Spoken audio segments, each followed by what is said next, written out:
the census, according to them, has undercounted people in Detroit by 62,000. They say there's 933,044 people that live in the city of Detroit. Damn flabbergasted, if it's true. They say it's $803 million worth of disposable income that is untapped, meaning, you know, folks have all this money laying around. And it's an average of about $2,400 per household in just Detroit that's not being tracked into retail markets. Suspect. The part that's not suspect, however, is this third piece, and that is $1.7 billion that Detroiters spend outside of the city of Detroit because we can't get access to regular retail environment. You have to go someplace else to find a green head of lettuce. You have to go someplace else to find a car. You want to buy a car, you can't get one in Detroit. You have got 1 or 2 car dealers, but you have to go someplace else to find a car. You have to go someplace else to find all of these items and whatnot. And this group went neighborhood by neighborhood and completed a number of surveys, and these are the figures that they came up with, $1.7 billion. Now, of course, the offshoot of this report was to figure out how they could begin strip mall development, retail development, some sort of building and whatnot in the city of Detroit that would capture all these uncaptured dollars that we have. The whole thing is just damn scary to me, because we've got billions of dollars in a war budget, and everybody is focused on what we can do to bring money back. And clearly, unless we shoot folks, then they just ignore us. It doesn't matter what we say. I know this organization, I know Michigan Welfare Rights, I know Call 'em Out has been engaged in talking about how we have to stop this senseless war since the very first bullet. And not one goddamn thing has changed. If anything, now they got a surge. I mean, what the hell? We sweep the Republicans out of office. Everybody's mad. We get the Democratic Party in. I was talking to this young man earlier, and the first thing that the Democrats do is pass something called a non-binding resolution. Right. We're just in trouble. Then the Green Party spends all of its time and energies trying to find candidates to run for office. And you get ignored in every freaking state in the union. And we got billions of dollars right here in Detroit. Money flowing back and forth. We can't get along with the governor, can't get along with the mayor.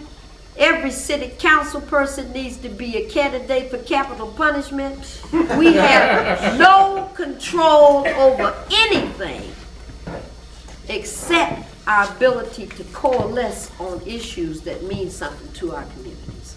And I want to urge you, because I'm going to speak very briefly. I got a million things to do today. Yesterday, this church fed the homeless. Church feeds the homeless all the time. Monday, Local 600 is coming here as we celebrate the anniversary of our commemorations of Reverend Martin Luther King. Big event every year. And Local 600 will be here between 10 o'clock and noon.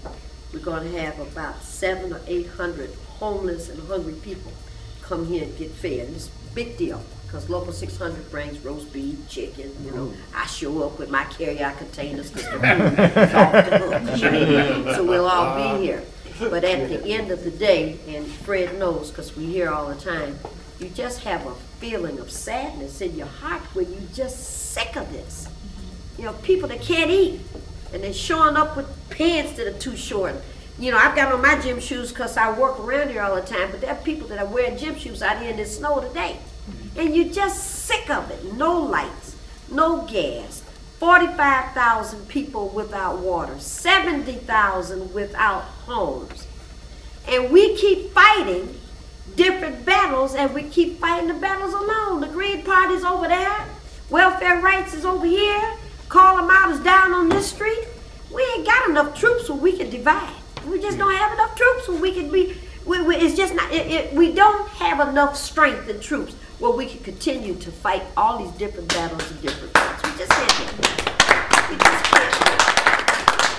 So I'd say to you, if you're able to, and we do the same fight. Who want to be this? Who want to do that? Sick of the whole damn thing. We're tired of it. Because all we do is wake up to fires. Who got burned up because there's no lights. All we do is wake up to who froze to death. And all we do is wake up. Fred called me all upset. Somebody next door to him got evicted. And foreclosures all over the place. And we can't meet anymore. We can't have any more conferences about what to do. We're in a church. This place has been here since 1868. What was I telling you? All this time we've been in this church, and we still haven't figured out how to Methodize.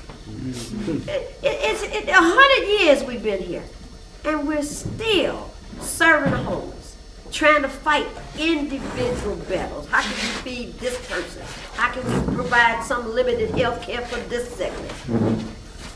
It's not working, and I don't know. I don't know how. I plan on living a long time, a whole lot longer. But I don't want to keep going like this. This has no optimism. I mean, you know, I work with welfare rights. I love to have a good time.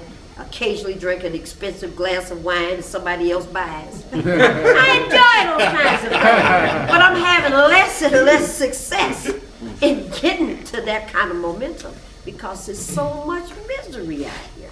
And apparently all of the steps that we keep taking are steps that lead us to nothing changes substantially.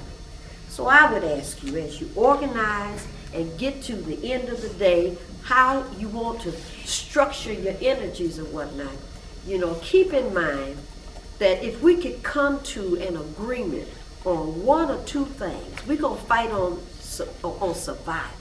We're going to move together and coalesce on survival issues. We're not standing for no more foreclosures, or we're not going no more water being turned off, or whatever the issue is that has to do with bread and butter issues, that if we begin to fight together, we're going to move people back into their house after the bailiffs leaves. I know some folks are talking about fighting the bailiffs. I can't run like that no more. I have to wait till the bailiffs leave. But once the bailiffs leaves, I got more courage than anybody on earth. The bailiff's gone, yep, let's do this. See, I'm there. But if we can move to that level of environment where we can agree to get some young folks, let's kick that door in and let's put that furniture back in the house and take some pictures and take the position. I don't care how many times you move them out.